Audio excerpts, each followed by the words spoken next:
हा तुम्हाला तुमच्या सगळ्या आयुष्यात कामी येणार आहे. इथं परसुएशनला मला शब्द सापडला मी असलेला, संवादाने पटवून देणं. परसुएशन हे लोकसहभाग आणि सार्वजनिक विश्वास निर्माण करण्यासाठी प्रशासकांकडे, व्यक्तीकडे नव्हे, कुणाकडे, प्रशासकांकडे. मग प्रशासक कोण असू शकतो? सिव्हिल सर्वंट असू शकतो, मंत्री असू शकतो, सार्वजनिक ठिकाणी असणारा महत्वाचा पदाधिकारी असू शकतो. सो या पदाधिकाऱ्यांकडे, प्रशासकांकडे असणारं एक महत्वाचं साधन आहे चर्चा करा. सांगा, या प्रश्नाच्या उत्तराकडे पोहोचण्यासाठी तुम्हाला कशानं थोडा एक रिव्हर्स विचार करावा लागेल. तो काय रिव्हर्स विचार असू शकतो सांगा. म्हणजे आता ठीक आहे, इथं इथपर्यंत आपण उत्तर लिहितोय, पण कधी कधी काही ठिकाणी आपल्याला उत्तर लिहिण्यापेक्षा त्या प्रश्नाची ग्रॅव्हिटी अंडरस्टँड होणं गरजेचं आहे. प्रश्न काय आहे?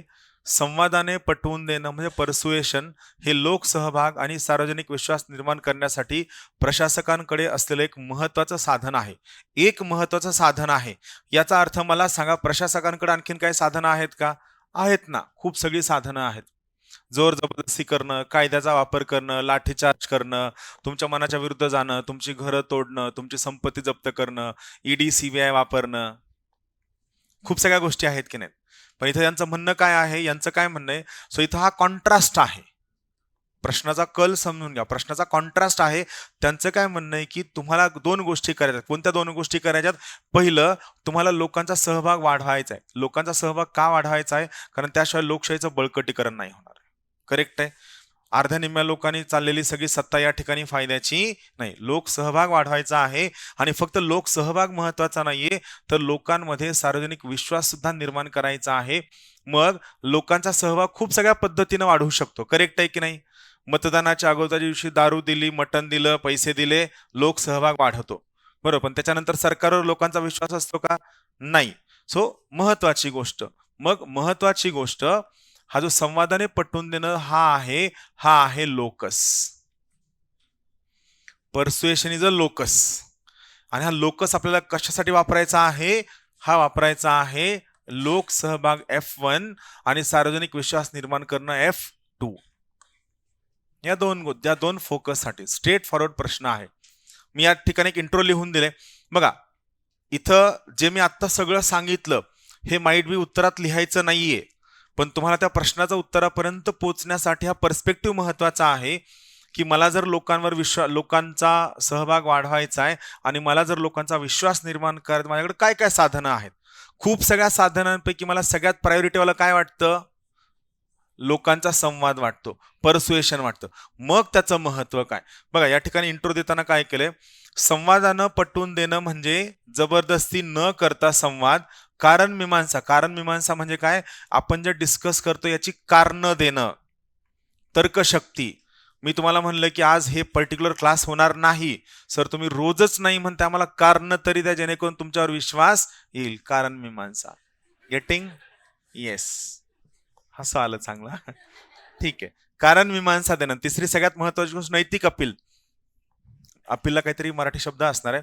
नैतिक अपील म्हणजे काय? की या ठिकाणी जे मी करतोय हे योग्य आहे, न्याय्य आहे, वाजवी आहे, चांगलं आहे, हे या ठिकाणी पटवून देणं म्हणजे संवादाने पटवून देणं. याच्या माध्यमातून लोकांना सहकार्य करण्यास प्रवृत्त करणं. लोकशाहीच्या व्यवस्थेत प्रशासकांनी नागरिकांना स्वेच्छेने सहभागासाठी प्रेरित करणं आवश्यक आहे, ज्यातून विश्वास येतो, वैधता येते आणि सामूहिक जबाबदारी विकसित होते. तुमच्या प्रत्येक ऍक्शन व्हॅलिड असायला हवी, वैध असायला हवी. आलं लक्षात? हा स्ट्रेट फॉरवर्ड प्रश्न आहे. या ठिकाणी कसं असायला हवं? संवादानं पटवून देणं. या आता इथं बघा, उत्तर लिहिताना काय करायचं? संवादाने पटवून देणे. फक्त तुम्ही चर्चा नाही करत आहे, तुम्ही संवादानं पटवून देताय म्हणजे काय करताय? तर जो तुमचा संवाद आहे हा संवाद लोकांच्या फायद्याचा आहे. हा संवाद लोकांसाठी काय आहे? रिलिव्हंट आहे. हा संवाद कायद्यानुसार आहे. बरोबर आहे. हा संवाद संविधानाच्या चौकटीमध्ये आहे. बरोबर आहे. हा संवाद तर्कशक्तीवर आधारित आहे. म्हणजे काय? त्या ठिकाणी कारण मीमांसा तुम्ही त्या ठिकाणी देताय. हा जो संवाद आहे हा संवाद सगळ्यात महत्वाची गोष्ट सामूहिक हित जपणारा आहे. एक विशिष्ट वर्ग, विशिष्ट जात, विशिष्ट धर्म, विशिष्ट गट यांचं हित जपणारा नाहीये.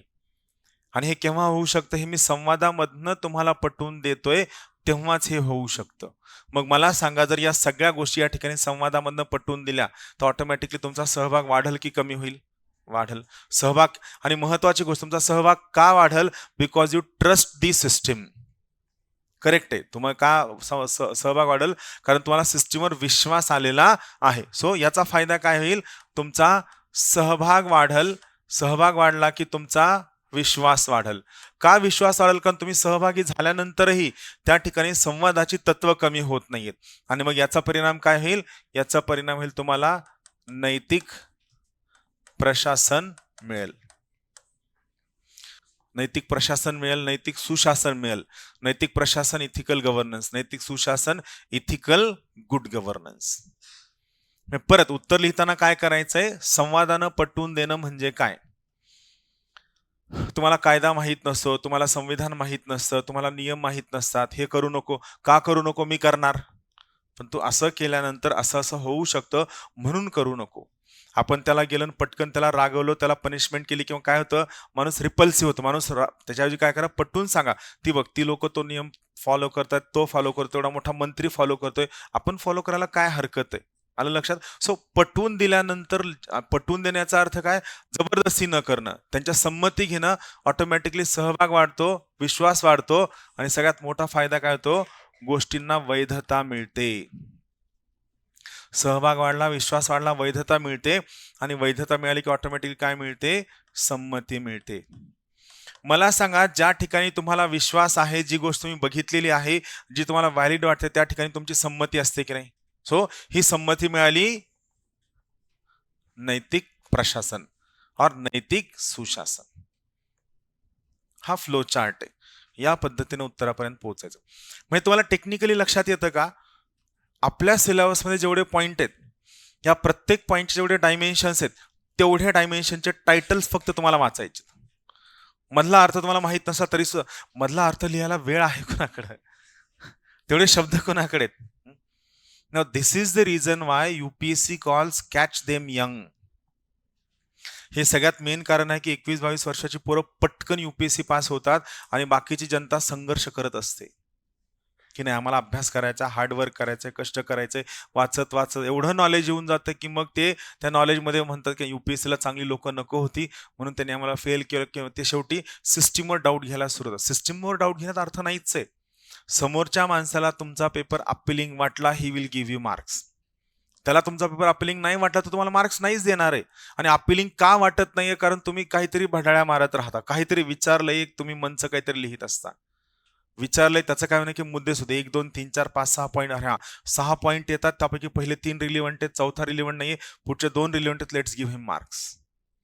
म्हणून परत सांगतो, दिलेल्या नोट्स मधलं नोट्स न वाचता सगळ्यात पहिली प्रायोरिटी टायटल्स पाठ करायला सुरू करायचं. उत्तर कळलं काय करायचं तर, कसं पोहोचायचं तर? ठीक आहे. पुढचा प्रश्न. हो, येस येस, लिहू शकता ना, पण तुम्ही लिहिलं तरी काय हरकत नाहीये. म्हणजे बेसिक, पण आपण काय, आपण जनरल लोक सहभागाबद्दल बोलतोय.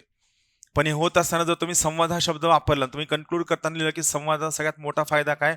तर जो उपेक्षित वंचित गट आहे हा सहभागापासनं, विश्वासापासनं, स्थैर्यापासनं, वैधतेपासून दूर असतो. या परसुएशनमुळे ही लोक जास्त जवळ येतील आणि लोकशाही कशी होईल? जास्त बळकट, जास्त विस्तृत आणि ऑल इन्क्लुझिव्ह होईल, सर्वसमावेशक होईल. मग हा जो पुढचा पार्ट आहे, हा पुढचा पार्ट तुमच्या क्रिएटिव्हिटीचा भाग आहे. तुम्ही त्याला कसं मांडताय? म्हणजे तुम्ही फक्त त्या ठिकाणी लोकसहभाग न ठेवता तुमच्या लोकसहभागाला सर्वसमावेशक करताय. वंचित घटक, उपेक्षित घटक, की ज्यांना मत मांडायला मिळालेलं नाही, यू कॅन. मी फक्त इथं जनरल तुम्हाला एक डिरेक्शन देतोय. तुम्ही तुमच्या क्रिएटिव्हिटीला एंडच नाहीये. आणि creativity comes from where? From your syllabus. तुम्हाला किती सिलेबस पाठ आहे यातनं सगळी क्रिएटिव्हिटी त्या ठिकाणी येऊन जाते.